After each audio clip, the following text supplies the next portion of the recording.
Hello friends, welcome welcome to my channel. आज हम लोग देखने वाले इकोनॉमिक्स का एक बहुत ज़्यादा इम्पोर्टेंट टॉपिक और एक इंटरेस्टिंग टॉपिक, जो कि अपने जीवन का एक महत्वपूर्ण चीज़ भी है ना। सीखने लायक चीज़ है जिसे हम जानना चाहिए पूरे जीवन में।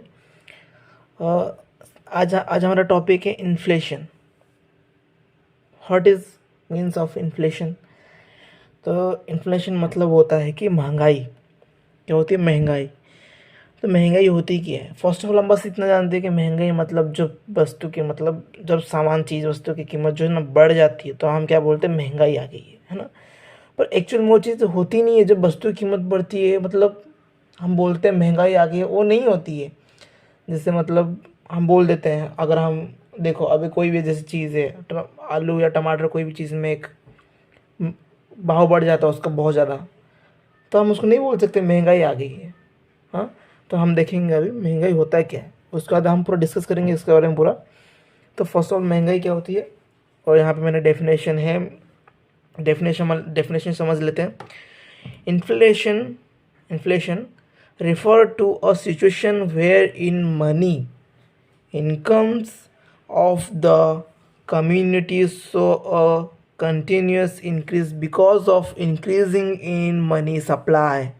मतलब है कि जब मनी सप्लाई इंक्रीज होता है, क्या होता है? मनी जो आपने मार्केट में मनी का सप्लाई जो इंक्रीज हो जाता है, तब क्या होता है? लोगों के पास भी क्या होता है? मनी, कोई भी कम्युनिटी है, लोग है, जो भी है, उनके पास भी क्या होता है? मनी इंक्रीज होती है ना। तो क्या होता है तब क्या होता है? This leads to an increase the purchasing power of the people and consequently increase in the demand for goods and products and supply of goods। क्या मतलब कि जब मार्केट में पैसे की आपूर्ति बढ़ जाती है और उसके कारण लोगों में मतलब कोई भी कम्युनिटी लोगों में उनमें भी क्या होता है? इनको भी इनकम एक तरह से बढ़ती है, एक तरह से उनके हाथ में पैसा आता है, जिसके कारण वो क्या करते हैं? उनकी परचेसिंग पावर जो है ना बढ़ जाती है। और उनकी परचेसिंग पावर बढ़ने के कारण क्या होता है? वो वस्तु और चीज़ वस्तु की डिमांड क्या होती है? उनकी बढ़ जा वो डिमांड बहुत ज़्यादा करने लगते हैं ना। वो सोचते हैं कि हम ज़्यादा ज़्यादा वस्तु खरीद लें, उनके पास अभी पैसा है तो, है कि नहीं? तो उसके वजह से क्या होता है? हाँ, सप्लाई क्या होता है? कम पड़ जाता है। अब आपको ये पता ही होगा, जब डिमांड ज़्यादा होता है और सप्लाई कम हो जाती है तब क्या होता है? चीज़ वस्तु के प्राइस क्या हो जाते हैं? बढ़ जाते हैं। तो प्राइस बढ़ जाते हैं मतलब कि प्राइस लेवल क्या होता है?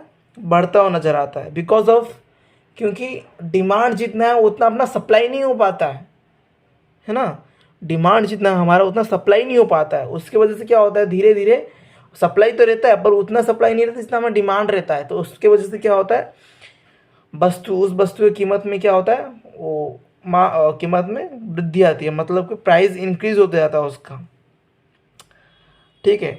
उसके बाद उसने क्या बोल रहा है? In the word of Coulborn, inflation is the must money chase too few goods, it indicative situation where aggregate demand. एक तरह से मनी क्या करता है? इंक्रीज मतलब पैसों के पीछे, है ना।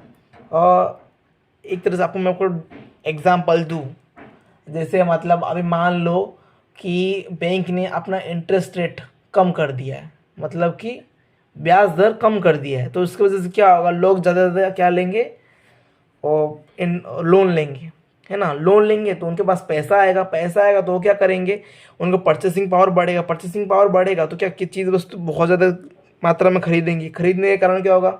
मार्केट में गुड्स की कमी होगी, मतलब डिमांड बढ़ेगा और वहाँ पे सप्लाई कम रहेगी, जिसकी वजह से क्या हो जाएगा? वहाँ पे उस गुड्स का क्या होगा? प्राइस इंक्रीज हो जाएगा, जिसके कारण क्या आ सकते हैं? इन्फ्लेशन। ओके। और इन्फ्लेशन के कुछ कैरेक्टरिस्टिक्स है, उसको हम देखेंगे।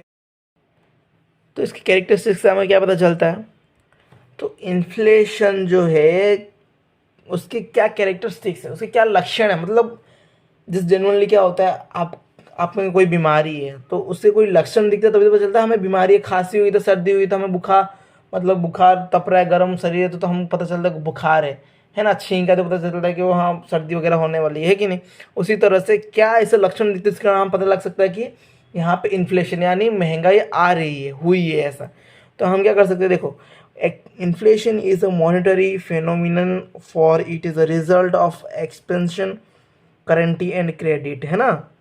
इन्फ्लेशन क्या है, एक तरह से क्या है, वित्तीय संबंधित है, पैसों से संबंधित है ना, करेंसी से संबंधित है, ये फर्स्ट है।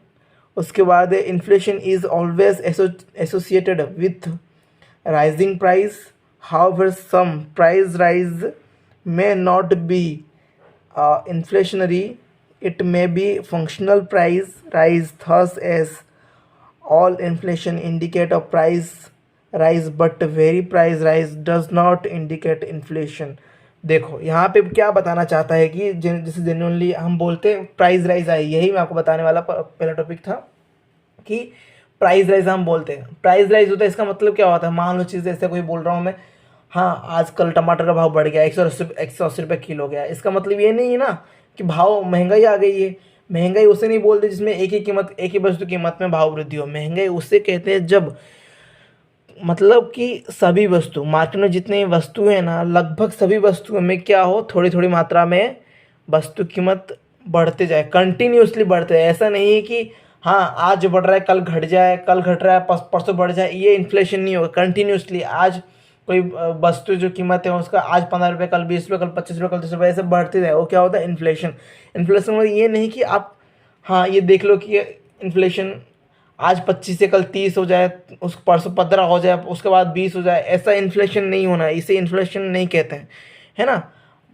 जो प्राइस इंक्रीज होता है वो कंटिन्यूसली इंक्रीज हो ना, तब हम इन्फ्लेशन कहेंगे। और इसका दूसरा क्या है, ये जो चीज़ है ना एक ही पर्टिकुलर कोई वस्तु में नहीं होना चाहिए, कम लगभग हर वस्तु में होना चाहिए, हर सर्विस में होना चाहिए ना, इसे कहते हैं इन्फ्लेशन। उसके बाद क्या बोल रहे, inflation is marked by situation and क्या appreciable rise in price once started it goes to feed itself, not self limit। inflation continues and cover almost the sector of the economy। मतलब कि inflation जो है ना, जब उसके price rise होते हैं, उनके प्राइस बढ़ते हैं, हाँ ये अपने आप बढ़ते चले जाएंगे, इसके कोई रुकने का लिमिट नहीं है। मतलब ये नहीं रुकता है, जब इन्फ्लेशन आता है तब ये रुकता नहीं है ना। और ये धीरे धीरे करके पूरा सेक्टर, इकोनॉमी के पूरे सेक्टर को क्या करता है, महंगाई बढ़ा देती है, ठीक है।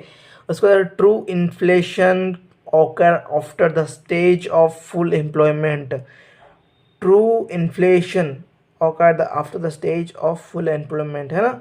इसमें क्या होता है, फुल एम्प्लॉयमेंट होता है। ट्रू इन्फ्लेशन मतलब कि इसमें आप आगे पढ़ोगे ना तो इसमें दो इन्फ्लेशन है, पार्शियल एंड ट्रू इन्फ्लेशन। जो पार्शियल इन्फ्लेशन में होता है उसमें फुल एम्प्लॉयमेंट नहीं होती, जिसकी वजह से हम कुछ करके मतलब इन्फ्लेशन कम कर सकते हैं। इसमें ट्रू इन्फ्लेशन में फुल एम्प्लॉयमेंट होती है, जिसकी वजह से हम क्या नहीं कर सकते, उसको रोक नहीं सकते। The hall mark of inflation is aggregate demand exist aggregate supply.